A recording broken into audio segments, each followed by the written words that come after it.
महाभारत महाकाव्य के सबसे प्रसिद्ध पात्र जिन्हें हम भीष्म पितामह के नाम से जानते हैं। वास्तव में इनका नाम देवव्रत था और वे महाराज शांतनु एवं माता गंगा के पुत्र थे। गंगा ने शांतनु से वचन लिया था कि वे कभी भी कुछ भी करे उन्हें टोका नहीं जाए, अन्यथा वो चली जाएंगी। शांतनु उन्हें वचन दे देते हैं। विवाह के बाद गंगा अपने पुत्रों को जन्म के बाद गंगा में बहा देती, जिसे देख शांतनु को बहुत कष्ट होता है, लेकिन वे कुछ नहीं कर पाते। इस तरह गंगा अपने 7 पुत्रों को गंगा में बहा देती। जब 8वां पुत्र होता है तब शांतनु से रहा नहीं जाता और वे गंगा को टोक देते हैं। जब गंगा बताती है कि वो देवी गंगा है और उनके 7 पुत्रों को श्राप मिला था, उन्हें श्राप मुक्त करने हेतु नदी में बहाया, लेकिन अब वे अपने 8वें पुत्र को लेकर जा रही हैं, क्योंकि शांतनु ने अपना वचन भंग किया है। कई वर्ष बीत जाते हैं। शांतनु उदास हर रोज गंगा के तट पर आते थे। एक दिन उन्हें वहां एक बलशाली युवक दिखाई दिया, जिसे देख शांतनु ठहर गए। तब देवी गंगा प्रकट हुई और उन्होंने शांतनु से कहा कि यह बलवान वीर आपका 8वां पुत्र है। इसे सभी वेदों, पुराणों एवं शस्त्र अस्त्र का ज्ञान है। इसके गुरु स्वयं भगवान परशुराम हैं और इसका नाम देवव्रत है, जिसे मैं आपको सौंप रही हूँ। यह सुन शांतनु प्रसन्न हो जाते हैं और उत्साह के साथ देवव्रत को हस्तिनापुर ले जाते हैं और अपने उत्तराधिकारी की घोषणा कर देते हैं, लेकिन नियति इसके बहुत विपरीत थी। इनके एक वचन ने इनका नाम एवं कर्म दोनों की दिशा ही बदल दी। भीष्म प्रतिज्ञा क्या थी? इनका नाम भीष्म उनके पिता ने दिया था, क्योंकि इन्होंने अपनी सौतेली माता सत्यवती को वचन दिया था कि वे आजीवन अविवाहित रहेंगे और कभी हस्तिनापुर के सिंहासन पर नहीं बैठेंगे।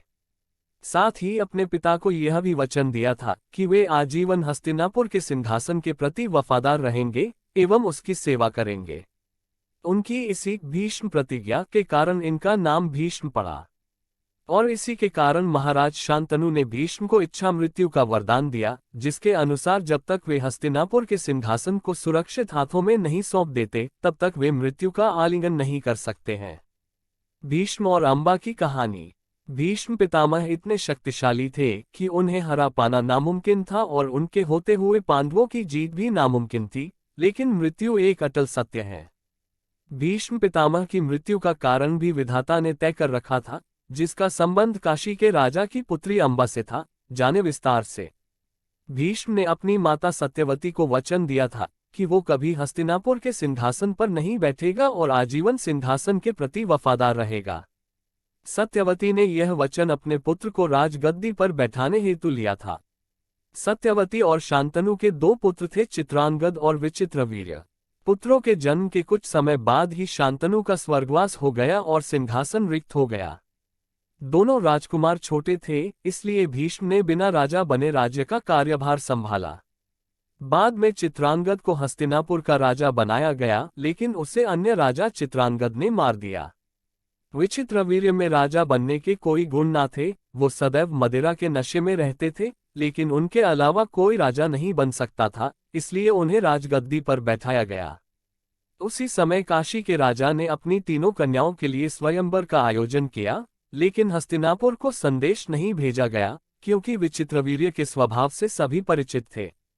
यह बात भीष्म को अपमानजनक लगी और उन्होंने काशी जाकर हाहाकार मचा दिया और 3 राजकुमारियों का अपहरण कर लिया और उनका विवाह विचित्रवीर्य से तय किया।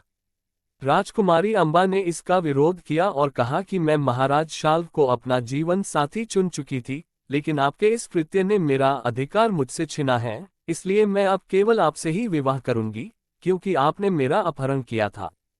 तब भीष्म ने उससे क्षमा मांगी और कहा कि हे देवी, मैं ब्रह्मचारी हूं और अपना वचन नहीं तोड़ सकता। आपको मैंने अपने भाई विचित्रवीर्य के लिए हरा था। इस बात पर क्रोधित अम्बा भगवान शिव की तपस्या करती और अपने लिए न्याय मांगती हैं। तब भगवान शिव उसे वचन देते हैं कि अपने अगले जन्म में तुम ही भीष्म की मृत्यु का कारण बनोगी। इसके बाद अम्बा अपने अम्बा स्वरूप को त्याग देती हैं और महाराज द्रुपद के यहाँ शिखंडी के रूप में जन्म लेती हैं, जो कि आधे नर व आधी नारी का स्वरूप है। भीष्म पितामह की मृत्यु। जब कालांतर पश्चात कौरवों एवं पांडवों के बीच युद्ध छिड़ जाता है, तब पितामह भीष्म के आगे पांडव सेना का टिक पाना बहुत मुश्किल था। उन्हें अपनी जीत निश्चित करने के लिए भीष्म की मृत्यु अनिवार्य थी, तब भगवान कृष्ण इस समस्या का समाधान सुझाते हैं और अर्जुन के रथ पर अंबा अर्थात शिखंडी को खड़ा करते हैं। चूंकि शिखंडी आधा नर था इसलिए युद्ध भूमि में आ सकता था और नारी भी था, इसलिए भीष्म ने यह कह दिया था कि वो किसी नारी पर प्रहार नहीं कर सकते। इस प्रकार शिखंडी अर्जुन की ढाल बनती है और अर्जुन उसकी आड़ में पितामह को बाणों की शैया पर सुला देता है और ऐसे अंबा का बदला पूरा होता है। भीष्म पितामह युद्ध समाप्ति तक बाणों की शैया पर ही रहते हैं। वे मृत्यु की इच्छा जब तक नहीं कर सकते थे जब तक ही हस्तिनापुर का सिंहासन सुरक्षित हाथों में ना सौंप दे। अतः वे युद्ध समाप्ति पर ही अपनी मृत्यु का आवाहन करते हैं।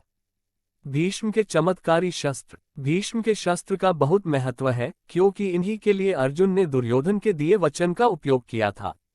महाभारत युद्ध के पहले पांडव अपना वनवास जंगल में बीता रहे होते हैं। दुर्योधन पांडवों को परेशान करने के लिए उनके पास जंगल पहुंच जाता है। वो भी अपना कैंप पांडवों के पास बनाता है। दुर्योधन पांडवों का बहुत उपहास करता है। एक दिन दुर्योधन और उसके सभी साथी स्नान के लिए पास के झील में जाते हैं। उसी समय वहां गंधर्वस के राजा चित्रसेन वहां आते हैं। राजा चित्रसेन दुर्योधन को वहां से चले जाने को कहते हैं। वे कहते हैं कि इस झील पर उनका हक है। दुर्योधन इस बात को सुनकर हंसने लगता है और कहता है कि वो हस्तिनापुर के महान राजा धृतराष्ट्र का पुत्र है, उसे कोई नहीं मना कर सकता। तब राजा चित्रसेन दुर्योधन को युद्ध के लिए ललकारते हैं।